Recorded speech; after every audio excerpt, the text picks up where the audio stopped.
Hello everyone, welcome to progressive classes. आज मैं आपके सामने एक न्यूज़ जो निकल के आ रही है कि Rahul Gandhi disqualified from Lok Sabha seat.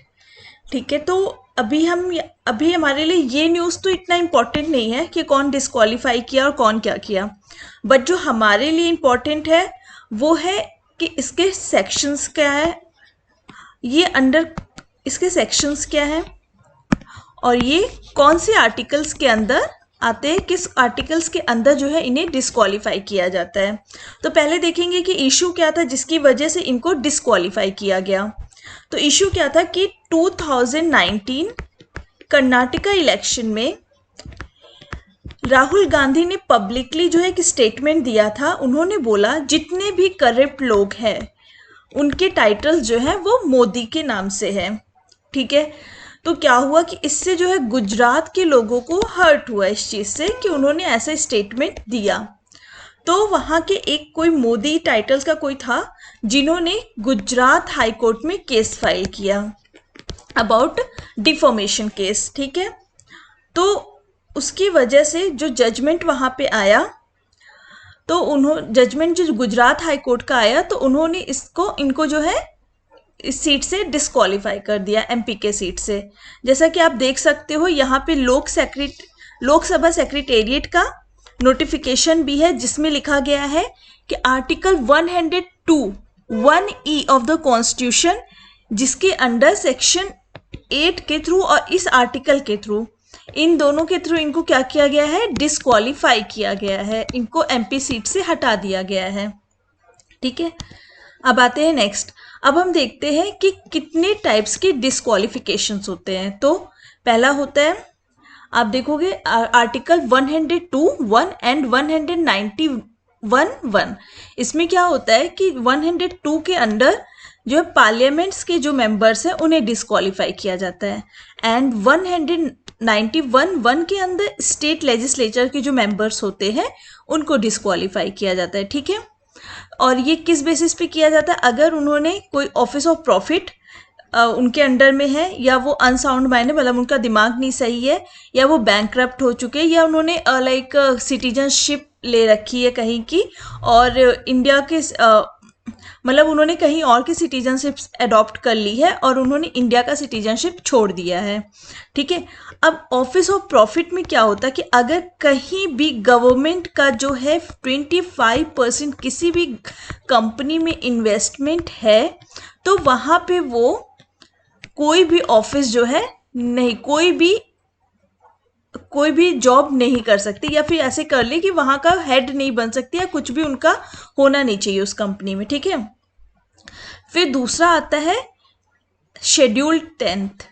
Schedule 10th क्या है, anti defection law. Anti defection Hindi में दल बदल कानून। ठीक है, इसमें क्या होता है कि जैसे कि ले लेते हैं पार्टी ए है और पार्टी बी है। ठीक है, इसको मैं रब कर देती हूँ।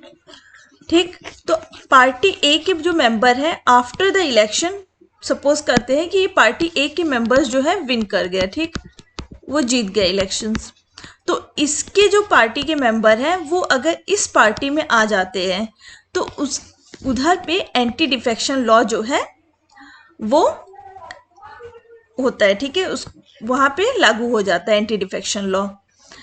अब आते हैं third, representation of people's act. ठीक है, 1951। अब हम इसको देखेंगे। इसमें क्या है, सेक्शन 8 के अंदर बात किया गया है कि disqualification of for conviction of offices. ठीक है, ऑफेंसेस, सॉरी। तो इसके अंडर में बात किया गया। तो अभी जो राहुल गांधी को है वो किसके under, article 102 and representation of act section 18 के थ्रू उनको डिस्क्वालीफाई किया गया है। ठीक है, अब आते हैं नेक्स्ट। अब देखते हैं हम कि सेक्शन 8 में क्या क्या है प्रोविजंस जिसके अंडर किसी को हम एमपी सीट या स्टेट लेजिस्लेटर सीट से डिस्क्वालीफाई कर सकते हैं। तो पहला है सेक्शन 8(1). इसमें क्या है, promoting enmity between groups, bribery and undue influences. मतलब आप किसी ग्रुप के बीच में एनिमी क्रिएशन कर रहे हो, या ब्राइबरी ले रहे हो, या फिर अनड्यू इन्फ्लुएंसेस आप ले रहे हो किसी से, तो उसके थ्रू आपको सेक्शन 8(1) के थ्रू आपको डिस्क्वालीफाई कर दिया जाएगा। फिर आता है सेक्शन 2, ठीक है, अ person convicted for the contravention of any law providing for prevention of hoarding और प्रॉफिटिंग। ऐसा कोई पर्सन है या मेंबर है पार्लियामेंट का या स्टेट लेजिस्लेचर का जो किसी सामान का होर्डिंग कर रहा है या फिर किसी चीज में वो प्रॉफिट ले रहा है, ठीक है, उस तरह के मेंबर्स को इसमें डिस्क्वालीफाई किया जाएगा।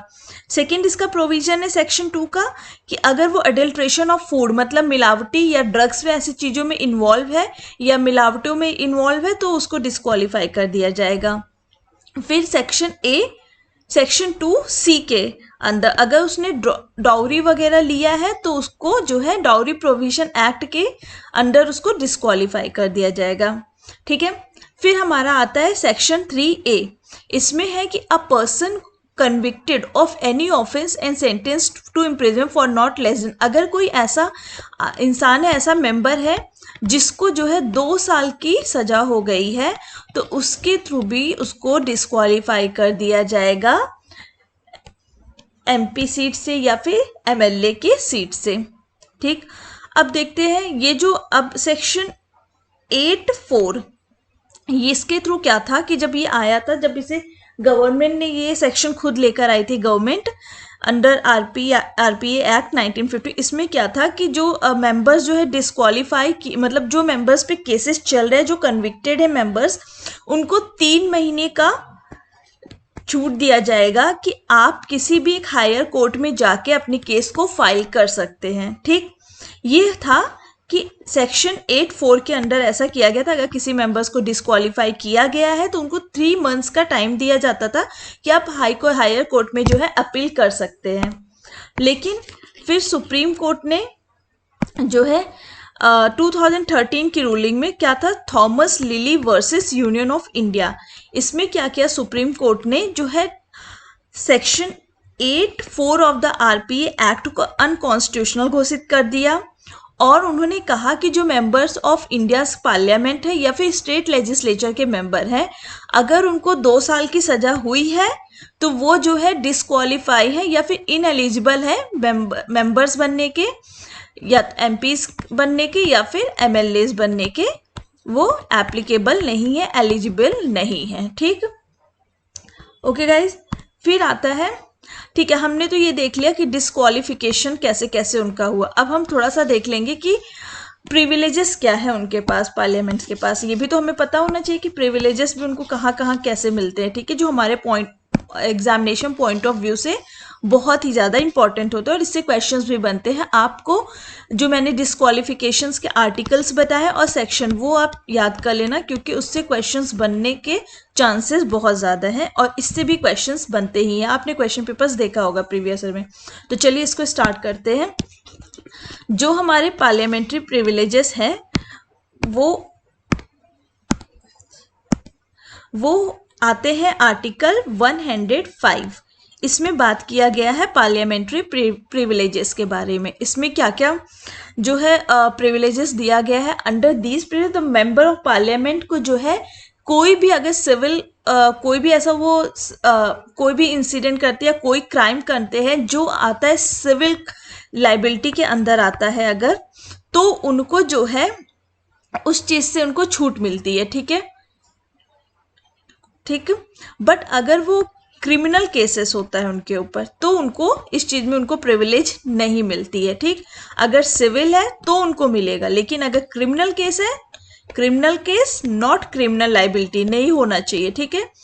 और दूसरा उनको क्या प्रोविजंस है, freedom of speech in the parliament. उनको फ्रीडम है कि वो पार्लियामेंट में कुछ भी बोल सकते हैं, बट उनके ऊपर लिमिटेशंस भी है। किस आर्टिकल के अंदर, आर्टिकल 181 के अंदर, जो सभी के लिए लिमिटेशन, वो उनके लिए भी लिमिटेशंस रखे गए हैं आर्टिकल 181 के अंदर, ठीक। अब आते हैं आगे, नेक्स्ट देखते हैं क्या उनको प्रिविलेजेस मिले हैं। नेक्स्ट प्रिविलेजेस है उनको फ्रीडम ऑफ अरेस्ट। इसमें क्या है, द मेंबर इंजॉय, मतलब मेंबर्स को फ्रीडम होता है कि पार्लियामेंट सेशन के 40 दिन पहले एंड पार्लियामेंट सेशन के 40 दिन बाद तक उनको अरेस्ट नहीं किया जा सकता अगर वो सिविल केसेस है। ठीक है, सिविल केस है तो उसमें उनको अरेस्ट नहीं किया जाता। और या ये तो हो गए पहले और बाद में, लेकिन अगर जब सेशन चल रहा है तो भी उनको जो है अरेस्ट नहीं किया जा सकता है। ठीक है, अगर वो सिविल केसेस है। और अगर आपको अरेस्ट भी करना है, ठीक, अगर आपको अरेस्ट भी करना है तो आपको पहले पार्लियामेंट के मेंबर से परमिशन लेनी होगी। आप बिना उनके परमिशंस के उनको अरेस्ट नहीं कर सकते। ठीक, अब आते हैं नेक्स्ट। नेक्स्ट क्या है हमारा?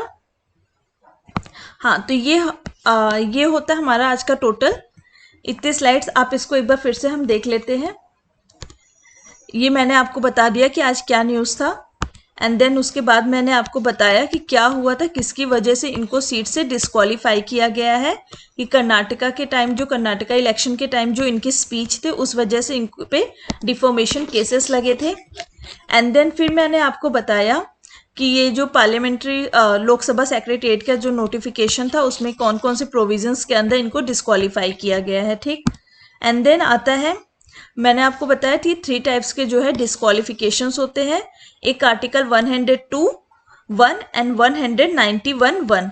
ये जो है पार्लियामेंट के लिए होता है और ये स्टेट लेजिस्लेचर के लिए होता है। मैंने आपको ये भी बताया। एंड देन फिर मैंने आपको रिप्रेजेंटेशन ऑफ पीपल्स एक्ट का प्रोविजंस बताया कि उसमें कौन कौन से सेक्शंस है और किसके किसके अंडर में क्या क्या आता है। और मैंने आपको एंटी डिफेक्शन लॉ भी बताया। ठीक है, फिर उसके बाद मैंने आपको बताया जो इंसिडेंट हुआ था और कैसे Thomas lily versus union of India में जो है इस सेक्शन 8(4) को जो है अनकॉन्स्टिट्यूशनल सुप्रीम कोर्ट ने घोषित कर दिया था। ठीक है, नल एंड वॉइड कर दिया था उसको। फिर मैंने आपको पार्लियामेंट्री प्रिविलेजेस के बारे में आपको बताया। ठीक है, so that's all for today. Thank you, and please do subscribe my channel, that is Progressive Classes, and like the videos. Thank you so much.